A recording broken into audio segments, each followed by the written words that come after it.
Trump जो है कभी जुलाई में कहता था 5 जहाज गिराए हैं, अगस्त में कहता है 7 गिराए हैं, नवंबर में कहता है 8 गिराए हैं। ये ट्रम्प करता क्या है, कहता क्या है? मतलब this is what they are saying. ये सुनिएगा जरा ट्रम्प को, इसने पता नहीं आज फिर 8 जहाज कह दिए हैं। पहले वो कह रहे थे जी 7। तो इंडियंस तो कहते हैं कि हमारा कोई जहाज नहीं गिरा। That is what an Indian perspective is. दूसरी बात ये है, वो कह रहे हैं कि ट्रम्प की अप्रूवल रेटिंग बड़ी डाउन है। ठीक है, इस वक्त आपको इस चीज़ का पता होना चाहिए कि इस वक्त जो इंडियन लीडरशिप है वो बड़ी सख्त इस पोजीशन में खिलाफ है ट्रम्प के। वो कह रहे हैं कि ये बंदा जो है ये हमें बेसिकली ये बंदा जो है वो कंफ्यूज है। ठीक है जी। और ये बंदा जो है वो इस चीज़ को नहीं समझता कि क्या करने की ज़रूरत है या क्या करना चाहिए। तो मैं समझता हूँ that is an interesting thing कि उनको वो ये समझते हैं कि इस बंदे को पता ही नहीं है हमने क्या करना है। मैं समझता हूँ उस बंदे को पता है वो क्या करना है उसने। उसको पता है मैं क्या कर रहा हूँ, उसको पता है मैं एक काम कर रहा हूँ। वो अपनी प्रोफ़ाइल बढ़ा रहा है कि मैंने दुनिया में अमन लेके आया। बस ये उसकी ये अमन जो लेके आया, ये वो जो अपनी प्रोफ़ाइल बढ़ा रहा है, ये वो जो वो जिसे कहते हैं ना, ये हमें उसको देखना चाहिए। That is one thing. The second most important thing is कि इंडिया कभी जवाब नहीं देता इस चीज़ को। बहुत सारे लोग कहते हैं इंडिया के अंदर जवाब देना चाहिए, बहुत सारे लोग कहते हैं नहीं जवाब देना चाहिए। हमें क्या ज़रूरत है जवाब देने की इसको? जो है रहने दो, करता है करने दो। हमें क्या ज़रूरत है इसके साथ एंगेज होने की? हमें क्या ज़रूरत है इसके साथ एंगेज होने की या बात करने की? हम क्यों इसको कराएँ लिफ्ट? तो this is what is the most important point जो मुझे नज़र आ रहा है वो ये है। वो कहते हैं भाईजान आप एंगेज ही ना हो इनसे। आप इनसे कोई बात ही ना करें, क्योंकि बात करने का इनसे कोई फ़ायदा ही नहीं है। ये वो ऐसे प्लेयर नहीं है कि हम इसको कहेंगे और ये मानता जाएगा एंड ऑल दैट। सो मुझे ऐसा लगता है what I have concluded so far कि at the end of the day the most important thing is at the end of the day जो लीडरशिप है इंडिया के अंदर, ठीक है जी, they are making a point कि इग्नोर ट्रम्प स्ट्रैटेजी अडॉप्ट कर रहे हैं वो। The more we ignore Trump the better it is for all of us. वो इस चीज़ को या इस फ्रेमवर्क को लेके चल रहे हैं। सो वो उन्होंने एक ही चीज़ कही, उन्होंने कहा ऐसे करो कि जी ट्रम्प ने क्लेम किया 8 जहाज़, पहले वो 7 कहता था, उससे पहले वो 6 कहता था, इसकी अप्रूवल रेटिंग खराब है, ये बंदा जो है ना वो नहीं है। So it in reality Indian media is getting tough on Trump. ठीक है जी, इंडियन मीडिया जो है it is getting tough on Trump. वो ट्रम्प के ऊपर बड़ी सख्त लाइन ले रहे हैं। ठीक है। And for my understanding and what I have realised so far कि अगर ये इसी तरह चीज़ चलती रही, ये 3-4 साल जो है ना, चीज़ें इंडिया और अमेरिका के दरमियान बेहतर नहीं नज़र आ रही। कोई अब्रप्ट चेंज ना आ जाए, सीधी-सी बात है, कोई अब्रप्ट चेंज ना आ जाए। हो सकता है, ठीक है जी। और इमीडिएटली को होता है ना, ऐसी चीज़ आ जाती है तो आ सकती है। वो ट्रम्प जो है वो फिर जाए, वो कहे नहीं, नहीं, नहीं, नहीं, नहीं, इंडिया बड़ा ज़बरदस्त मुल्क है। क्योंकि एक इस वक़्त ये भी बात की जा रही है कि इंडिया और अमेरिका की डील आपस में हो गई है। 16% के ऊपर जो टैरिफ हैं वो आ गए हैं, ठीक है? और आगे जो है वो कुछ करने की जो ज़रूरत है वो देख रहे हैं। वो क्या करने की ज़रूरत है, क्या चाहते हैं, क्या नहीं चाहते?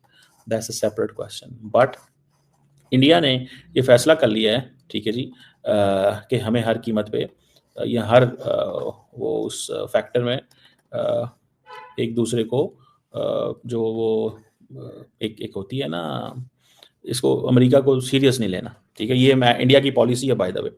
अब मैं देख रहा था कि जो अमेरिका ने इंडिया के अंदर जो एम्बेसडर लगाया है, वो एम्बेसडर जो है वो अच्छा इंटरेस्टिंग पोजीशन है। वो एम्बेसडर क्या है? वो इंडिया का एम्बेसडर है एंड स्पेशल एनवॉय भी है। होता वो अमेरिका में मेरा ख्याल है। He is not there in India mostly. वो आया एक दिन और उसने आके मोदी साहब से भी मुलाकातें की, उसने आके जयशंकर से भी मुलाकात की, उसने एनएससी से भी बात की, उसने फॉरेन मिनिस्टर से भी बात की। वो तो आया आनन-फानन और वो चला गया। मैं तो बड़ा हैरान हुआ कि बंदा एक दिन आए और उसी दिन आके चला जाए। मतलब एक दिन में सारी मुलाकातें की है, उसने कहा जी मेरी मुलाकातें करो और मैं जा रहा हूँ। ठीक है जी। Uh, so this is something, ठीक है जी।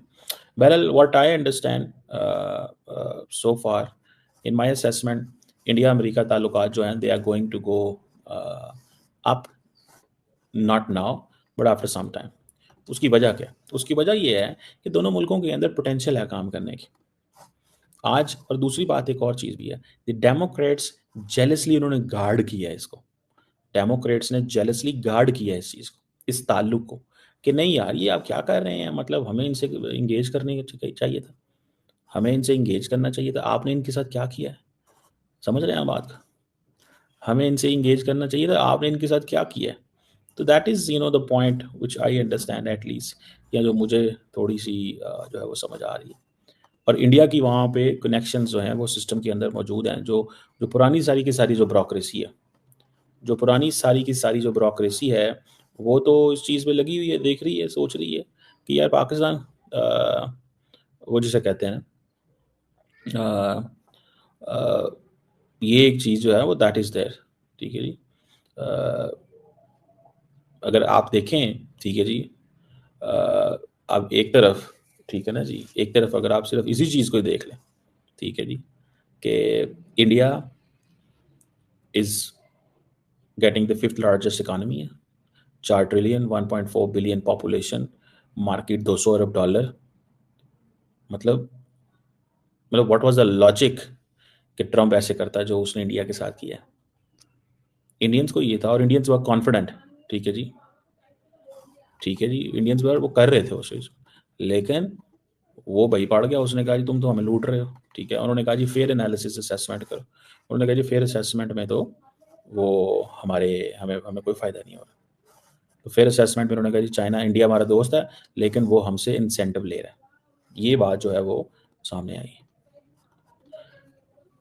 यार ये चीज़ जो है ना कि आप एक तरफ ये देखते हैं कि एट वन पॉइंट इतना बड़ा वो है, और एक ऐसा पॉइंट है कि रोज़ कह रहा है मैंने इंडिया की जंग बंद कराई। वो कहता है, बेसिकली मैं सच्ची बात बताऊँ, मेरी एक और पॉइंट है कि वो मोदी साहब से जो है ना, वो गुस्सा कर गए कि यार इस बंदे ने मेरा किरदार को एक्सेप्ट नहीं किया।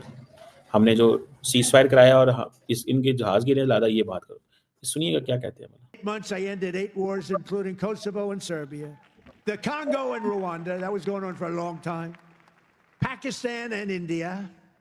You know, I was in the midst of a trade deal with both of them. And then I read on the front page of a certain newspaper, I said, I don't know, mention the newspaper because it's usually fake news, but I heard they're going to war. 8 planes, 7 planes were shot down. An 8th was really badly wounded.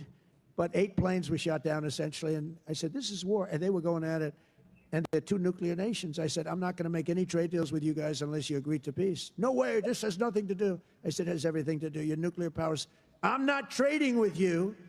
We're not making any deals with you if you're at war with each other. A day later, I get a call. We made peace. They stopped. I said, thank you, let's trade. Isn't that great? Tariffs did that. You know what? Tariffs. Without tariffs, that would have never happened. Israel and Iran, Egypt and Ethiopia, Armenia and Azerbaijan. समझ रहे हैं ना बात? तो Trump जो है ना, वो अपनी बात पे है कि यार इनको मानना चाहिए था कि मेरा किरदार क्या है। दोस्तों, ये ट्रम्प साहब बड़े अजीब इंसान हैं। ट्रम्प साहब जुलाई में कहते थे ऑपरेशन सिंदूर के वक्त भारत के 5 जेट गिरे, फिर उन्होंने अगस्त में कहा कि 7 गिरे, और अब कह रहे हैं कि 8 जेट गिरे। हर महीने का नई कहानी और नया आंकड़ा, मतलब उनको खुद नहीं पता वो बोल क्या रहे हैं। दोस्तों, भारत ने तो कह दिया था कि हमारे कोई भी जेट गिरा ही नहीं, बाकी दुनिया चाहे कुछ भी बोले। दोस्तों, ट्रम्प की यह फाइटर जेट वाली बातें असल में उनका ड्रामा है, क्योंकि उनकी अप्रूवल रेटिंग नीचे जा रही है, तो अब वो दुनिया के सामने हीरो बनने की नाटक कर रहे हैं। कभी जेट गिराते हैं तो कभी अमन का मसीहा बनते हैं। पूरा का पूरा कंफ्यूज इंसान है। दोस्तों, भारत ने साफ कर दिया था कि हमें ट्रम्प से उलझने की ज़रूरत नहीं है। हम अपना काम करेंगे और अमेरिका को सीरियस तभी लेंगे जब वो खुद सीरियस होगा। दोस्तों, ट्रम्प की अप्रूवल रेटिंग नीचे जा रही है और भारत ऊपर जा रहा है, क्योंकि भारत बयानबाजी नहीं करता, काम में यकीन रखता है। जहाज़ों को गिनने से लीडरशिप बड़ी नहीं होती, दुनिया को जोड़ने से और काम पर फोकस करने से होती है। तो दोस्तों, अंत में कहना चाहता हूँ, ट्रम्प साहब पर एक कमेंट ज़रूर करना।